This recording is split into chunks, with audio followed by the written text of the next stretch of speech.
Salut tout le monde, dans cette vidéo je vais analyser l'action Palantir, donc je vais vous donner mon avis sur l'action, et puis je vous dirai si c'est une action que je me verrai acheter au prix actuel, sinon à quel prix. Donc voyons ça, alors Palantir ils viennent de publier leurs résultats, et ils ont publié des très bons résultats j'imagine, puisque l'action a pris 25% du jour au lendemain, et même si on remonte un peu plus loin, c'est une action qui a fait depuis janvier 2023, donc en 2 ans, qui a fait à peu près 1 fois 15. Donc ce qui est assez dur à battre. Donc on va regarder ce qu'il en est au niveau des fondamentaux de l'entreprise. Alors déjà, les résultats qu'ils ont publiés. Donc on va regarder surtout les résultats de l'année complète 2024. Donc les revenus US ont eu 38% de croissance. Après ils donnent les deux segments. Donc il y a un segment qui a eu 54% de croissance et un autre qui a eu 30%. Et on voit que les deux segments représentent des montants non négligeables par rapport au revenu total. Donc il n'y a pas un segment qui est négligeable. Et le revenu global, c'était 29% de croissance par rapport à l'année précédente. Donc c'est des excellents niveaux de croissance, hein. Déjà au cours des 15%, on est très content. Donc là, on est à x2. Ensuite, il nous donne le free cash flow. 1,25 milliard de free cash flow pour une marge de 44%. Donc 44% de marge de free cash flow, c'est énorme. Ce serait quasiment du niveau de Visa. Ça doit être à peu près la marge de Mastercard. Donc on va aller vérifier ça, s'il n'y a pas un petit piège dans les chiffres juste après. Ensuite il nous parle des bénéfices, mais je préfère regarder le free cash flow, donc ça, ok. Si on regarde ce qu'il prévoit pour l'année prochaine, il prévoit un chiffre d'affaires de, on va dire 3 milliards, 75, ce qui ferait par rapport à cette année, où ils ont fait 2,87 milliards, ça ferait une croissance d'à peu près 30% du chiffre d'affaires. Ok, donc on peut comprendre pourquoi l'action a pris 25% en une journée en regardant les croissances qu'ils ont eues, donc les résultats qu'ils ont présentés. Donc maintenant, allons regarder si l'action remplit mes critères de sélection, donc pour trouver les actions qui sont de qualité. Donc la croissance du chiffre d'affaires moyenne des 5 dernières années, elle est de 30% annualisée. Et on voit que ça dure depuis au moins 2018, donc là, tout va bien. Ensuite, croissance du free cash flow. Si c'est affiché comme ça veut dire que maximum 5 ans, le free cash flow était négatif, donc ils n'étaient pas encore rentables. Et en effet, ils sont devenus rentables en 2021. Et depuis, le free cash flow, il y a des belles croissances. Donc, pour l'instant, tout va bien. Le ROCE, qui est un de mes critères les plus importants, il est forcément faussé, vu que la moyenne 5 ans est faussée, puisqu'ils n'étaient pas rentables avant. Mais si on prend 2024, ils ont eu un ROCE de 22%, donc ce qui est très bien. Ensuite, au niveau de la dette, on voit que la dette nette divisée par le free cash flow, donc pour savoir en combien d'années est-ce qu'ils peuvent rembourser leur dette, on voit qu'ils ont aucune dette. Simplement. Et d'ailleurs, si on regarde la différence entre le cash et la dette qu'ils ont, c'est un cas assez rare parce que c'est même pas que le cash qu'ils ont disponible couvre la dette qu'ils ont, c'est qu'ils ont carrément pas de dette du tout, enfin quasiment rien. Donc au niveau balance sheet, tout se passe bien, il n'y a pas de risque de faillite à l'horizon.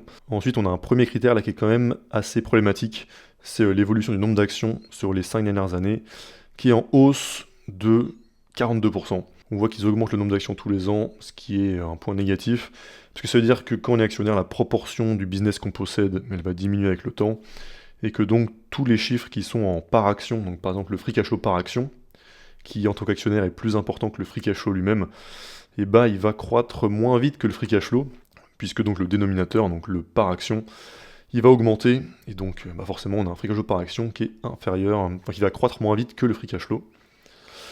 Donc ça c'est un point négatif et 42% de dilution, on appelle ça la dilution, c'est vraiment beaucoup. Donc ça c'est quand même un bon point négatif. Et ensuite le niveau de marge, pareil la moyenne est faussée parce qu'ils étaient, pas représentatifs puisqu'ils n'étaient pas rentables avant. Mais en 2024 ils ont fait 40% de marge du free cash flow. Donc là en voyant ça, ça a l'air excellent si on exclut ce critère du nombre d'actions. Mais justement, ce critère de l'augmentation du nombre d'actions, il nous donne un indice, c'est qu'on a probablement une entreprise qui rémunère énormément ses employés en actions. Et on peut le voir ici, donc on a le free cash flow et les SBC, donc SBC c'est Stock-Based Compensation, donc c'est les rémunérations en actions, qu'on a en jaune, donc le free cash flow en bleu. Et on voit que ces SBC, elles représentent plus de la moitié du free cash flow. Et le problème, c'est que comme c'est pas une sortie de cash, c'est réintégré au free cash flow. Donc le free cash flow, il contient les stock-based compensation, mais ça représente quand même un coût pour l'actionnaire, et donc il vaut mieux les déduire. Et donc maintenant, si on regarde quel est leur vrai free cash flow, le free cash flow ajusté en enlevant les SBC, eh bien au lieu de 1 milliard 100 millions, on arrive plutôt à 400 millions. Donc ça fait quand même pas mal de différence. Et donc si on a un free cash flow qui est de 400 millions et qu'on a un chiffre d'affaires qui est de 2 milliards 8, ça fait une marge du free cash flow réel qui n'est pas de 40% comme on pourrait le croire ici, mais qui est en réalité, en enlevant les SBC, de 14%. Et 14% de marge de free cash flow, c'est pas du tout un niveau de marge catastrophique, mais c'est quand même pas la même histoire qu'avoir un niveau de marge de 40%. Et ce qui est un peu dérangeant, c'est qu'ils mettent beaucoup en avant justement ces marges. C'est pas quelque chose qu'on voit systématiquement autant mis en avant dans les rapports financiers. Et là, on voit bien qu'ils ont voulu mettre à fond en avant la croissance du chiffre d'affaires et les niveaux de marge. Sauf que les niveaux de marge réels, c'est pas les niveaux de marge qui sont indiqués. Et ça change pas mal de choses, puisque si le free cash flow, c'est pas 1 milliard 100 millions, mais c'est 400 millions, ça réduit aussi le ROCE que je calcule avec le free cash flow, et ça a aussi un gros impact sur la valorisation, qu'on va aller voir tout de suite. Donc la valorisation de Palantir, on va regarder les multiples de valorisation. Donc aujourd'hui, Palantir, c'est une action qui est à 200 fois le free cash flow. Donc 200 fois le free cash flow, c'est évidemment extrêmement cher. Il n'y a pas d'entreprise qui mérite des multiples aussi élevés. Même un multiple 4 fois inférieur, comme 50 fois le free cash flow, c'est déjà considéré comme extrêmement cher. Souvent, les entreprises d'excellente qualité, on se dit qu'on peut les payer autour des 25 fois le free cash flow. C'est ce qu'on considère déjà un premium pour la qualité. Donc là, 200, c'est totalement en dehors de la raison. Et le pire, c'est que là, ça ne déduit pas justement les rémunérations en actions. Ça, c'est en prenant en compte le free cash flow qui est affiché, donc les 1 milliard 100 millions. Mais on peut donc calculer leur vrai price sur free cash flow avec leur vrai free cash flow.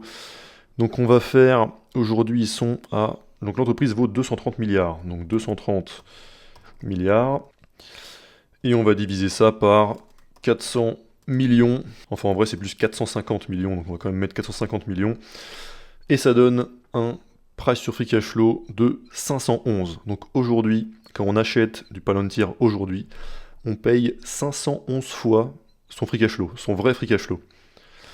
Donc maintenant, le seul argument que vous pourrez me donner à la limite, c'est que aujourd'hui, Palantir n'est pas, enfin que les marges de Palantir ne sont pas optimisées et qu'elle sera plus rentable plus tard, et que donc ce free cash flow va augmenter drastiquement, ce qui va faire baisser aussi drastiquement le ratio price sur free cash flow.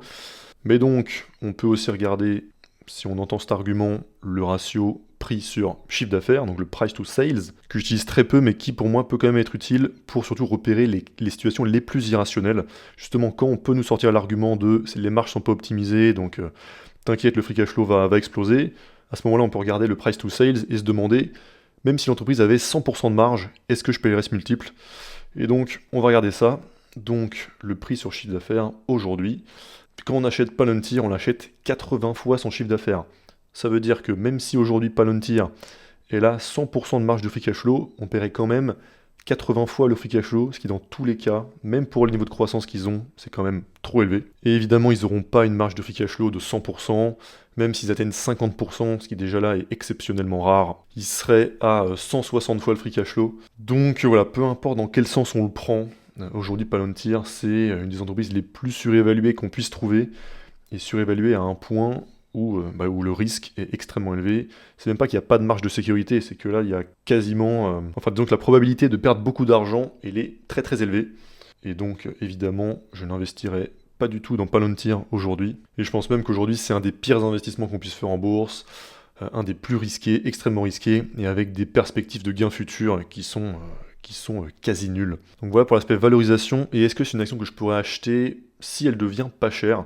Comme par exemple en fin 2022, début 2023, là c'était une toute autre histoire. Si on reste sur le price to sales, à l'époque l'action était à 7 fois le chiffre d'affaires, ce qui là, c'est un multiple de chiffre d'affaires qui est classique, qui est pas du tout choquant. Aujourd'hui on a 80, donc déjà bien joué à ceux qui avaient investi à l'époque. Et ça fait un x11 rien que sur l'augmentation du multiple de valorisation, sachant que l'action en tout elle a fait x15, donc on voit bien que il y a la majorité de la performance de l'action, ça vient de l'augmentation du multiple de valorisation, donc l'action qui se paye beaucoup plus cher aujourd'hui, et ça vient seulement en minorité de l'amélioration des fondamentaux. Donc est-ce que c'est une action qui a quand même sa place dans ma watchlist ?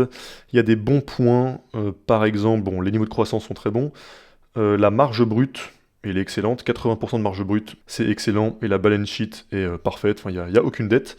Donc ça, c'est des bons points, mais il y a des points qui me dérangent pas mal. Donc déjà, les SBC sont énormes hein, par rapport au free cash flow, donc ça fausse tout.